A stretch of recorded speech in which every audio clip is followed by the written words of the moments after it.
Om Shri Ganeshaya Namaha. Om Saraswatyai Namaha. Om Sadgurubhyo Namaha. Shri Arunachalam. Shri Arunachalam. Shri Arunachalam. Dear devotees and seekers from all around the world, Hari Om and greetings from Arunachala. Today we shall take a question from one Mrs. Manjula Ram. She is a seeker from Chennai. Her question: Hari Om Swamiji, what I do as sadhana is my daily puja, which is taught to me by my mother and my in-laws as our tradition. It includes Abhishekam, Alankaram, Archana, Aradhana, chanting, etc., according to the festivals. Daily puja 15 minutes and special pujas last from 1 to 3 hours. But my Atma is not satisfied and it longs for meditation, which I used to do with great success. Now I am not able to sit in erect posture like before due to my physical problems, and no time also in this samsara life. What can I do to quench my soul? Please guide me in this aspect. This is her question. Dear Manjula Amma, I know you are a sincere seeker following Vedanta for quite some time. Also, you are a devotee of Sri Arunachala Ramana, practicing meditation with fair amount of success. Now, I know because of your health issues, you are unable to sit in an erect posture and also too much restricted due to domestic problems. I can very well understand your heart and the predicament you are in. Number 1, I suggest you continue with puja and parayan, what you are doing now. It is very auspicious to purify your mind and develop devotion to the Lord. Please do not give up. Number 2, in addition, you can chant the Lord's name whenever you are doing your household duties and also whenever you are free, keeping to yourself. This can be done in spite of your physical limitations. That keeps you in tune with the divine and gives you a lot of sattva, which will make your mind quiet and serene. This you can try. Number 3, you can study everyday some scriptures or hear, Shravanam, for say 1 to 1.5 hours. After that, quietly reflect on what you have heard, Mananam, for another hour or so, which will give you a lot of clarity and inspiration to follow the path diligently. This you must. Number 4, while living your daily life, whatever you have learnt and understood from scriptures as unreal or anatma, do not give too much value to it. I will repeat. While living your daily life, whatever you have learnt and understood as unreal or anatma, that is not self, do not give too much value to it. Meaning, develop healthy detachment towards the anatma vastu. That is the real Vedanta sadhana, which can lead you to the ultimate. Remember, Sri Nisargadatta Maharaj says, seeing unreal as unreal is meditation. Seeing unreal as unreal is meditation. This you can practice in spite of your health condition. Is it not so? Number 5, even if you feel like sitting for meditation, do not worry, sit in a comfortable chair. and need not worry about the posture, meaning keeping your back erect as you are unable to. Just relax your body, watch your breath, and concentrate on the sound of a mantra, or just remain a sakshi, a witness for all the thoughts arising in your mind. Do not worry about how much long you are able to sit. Just sit as long as the body allows you. In this path, earnestness is very important, not anything else. Please understand. Number 6. If you say there is no time in this samsara life, then forget about spiritual life or seeking the higher. Eat, sleep, and keep on doing the same thing as expected of you in samsara. Please do not mistake me. As a seeker, you should not say there is no time. You should be able to prioritize your life's demands and duties and find time for yourself. I will not accept this excuse. Pray to the Lord sincerely. He will show you the path. Remember, strength is life. Weakness is death. Please remember, strength is life. Weakness is death. Assert your divine nature always. Say, I am that. Ultimately, surrender unto Him. He will take care of you. Om Tat Sat. Is this advice helpful to you, Amma? I hope so. Now we shall take another question from one Mrs. Vidya Ganapati. She is also a seeker from Nanganallur, Chennai. Her question: Namaste Ji. How to get up early in the morning at 4 o'clock regularly without any physical difficulty to do meditation or yoga? This is her question. Amma, this is a good question. I will share with you whatever we learned from our acharyas. Once, a devotee asked the same question to our Acharya, Swami Anubhavananda Ji. You know what he replied? He said, if you really want to get up very early in the morning, my only answer is just get up. That is all. It may sound very funny, but this is very true. We have to just get up. That is all. But anyway, I will share with you whatever we have learned from our acharyas. Meditating at the dawn and the dusk is recommended by the scriptures and the masters because mind would be very fresh and there would be less disturbances from the outside world too. So that is very good. Having said that, I would tell you, ideal time to meditate is whenever you are fresh and inspired. Please keep this in your mind. Ideal time to meditate is whenever you are fresh and inspired. You know what is Bhagavan's take on this?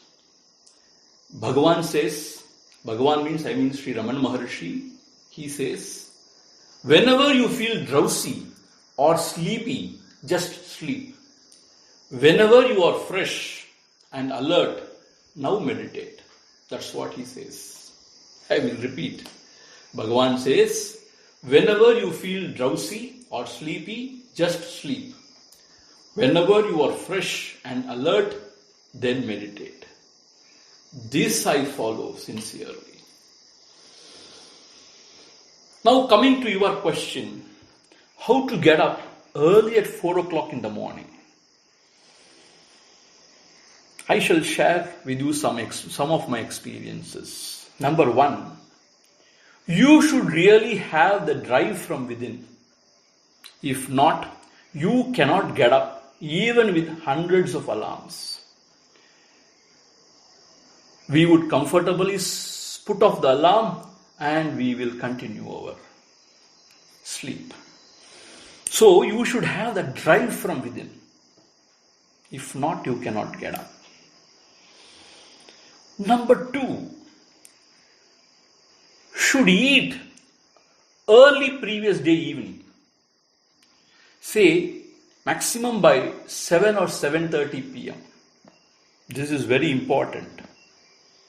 You should eat early previous day evening. Maximum by 7 or 7:30 p.m. Mida Satviha Aharam is must. Satviha Aharam, Sattvic food that you know, to avoid non-vegetarian and to avoid other rajasic food. Mida means in moderate quantity, not too less or not too much. Mida Satviha Aharam is must. If your stomach is empty, your mind would be fresh. This you always remember. Number three, we should try to go to bed by 9:30 p.m. or 10 max. No compromise on this. And should be able to sleep without disturbance.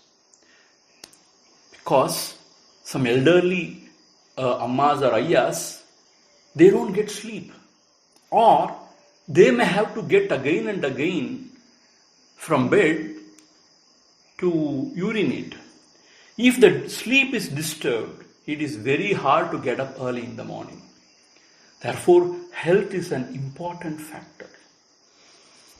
If you don't get proper sleep, then even if you sit for meditation or for your sadhana, you may feel very dull and drowsy, and it may not help you that much. So therefore, going to bed early, say by 9:30 or 10 p.m., is very important if you have to get up early in the morning. Because every system needs sufficient sleep, maybe 6 to 7 hours, according to your system. First few days would be difficult.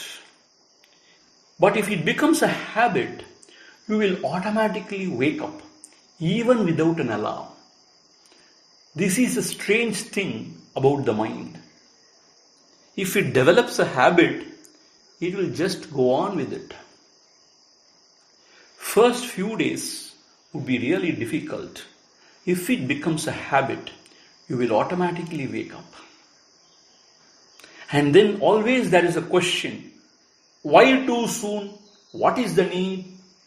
From within actually. If you can convincingly answer this question from within, you can get up. Otherwise not. I tell you. The mind will ask you, why should I get up this much early? What is the need? It's okay.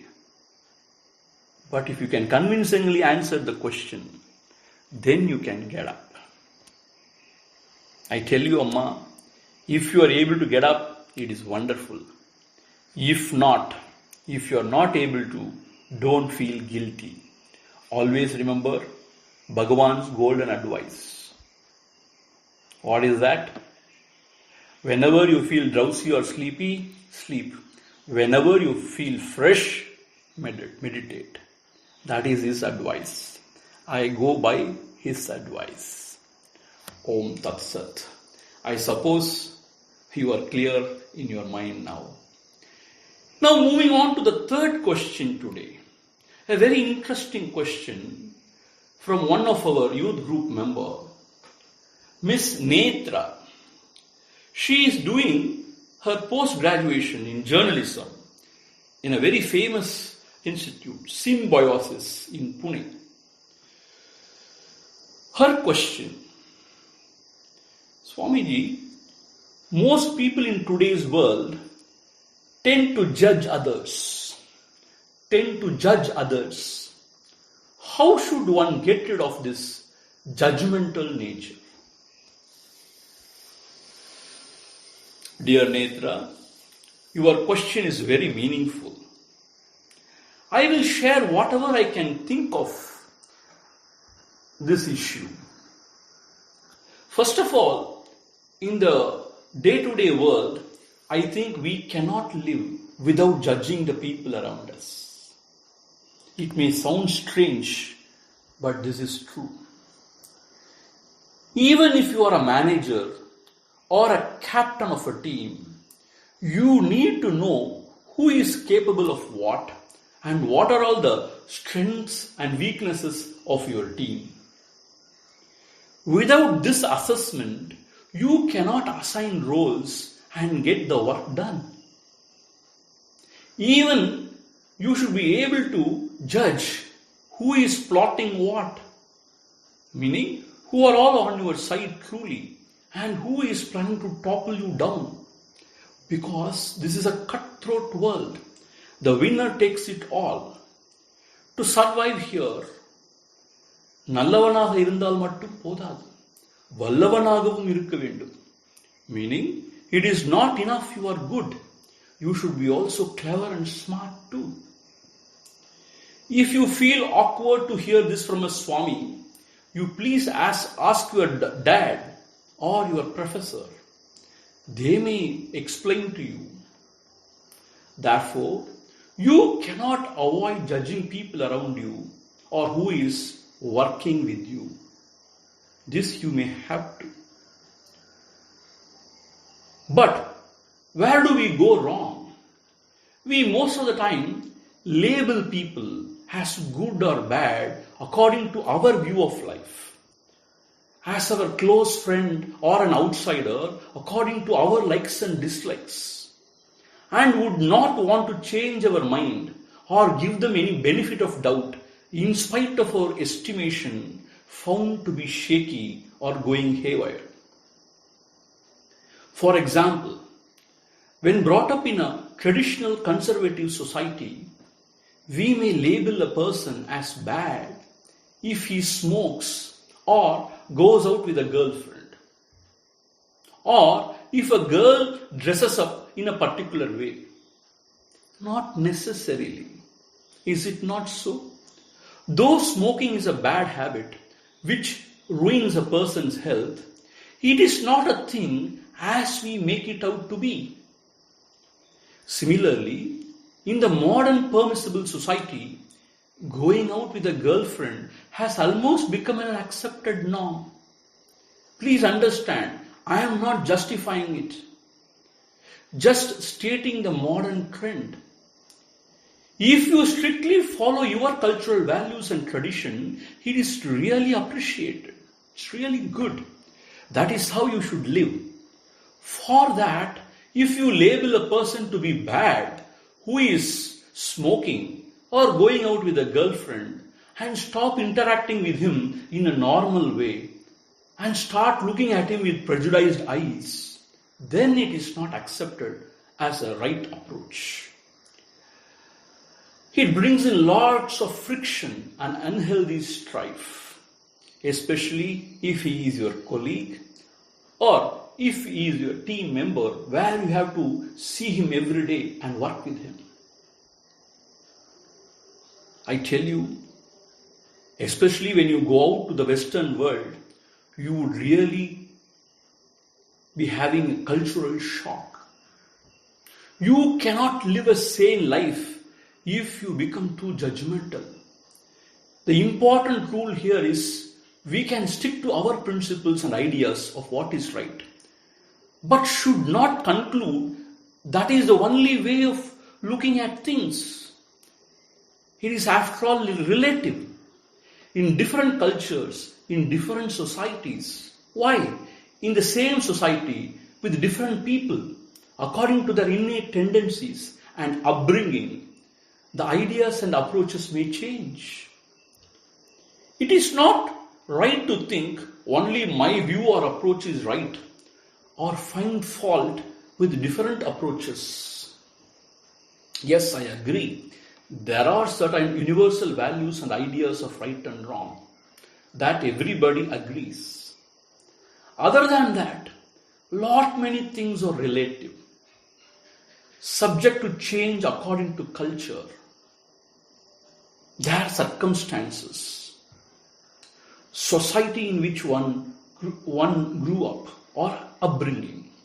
This we must remember always. We must be ready to accept people as they are.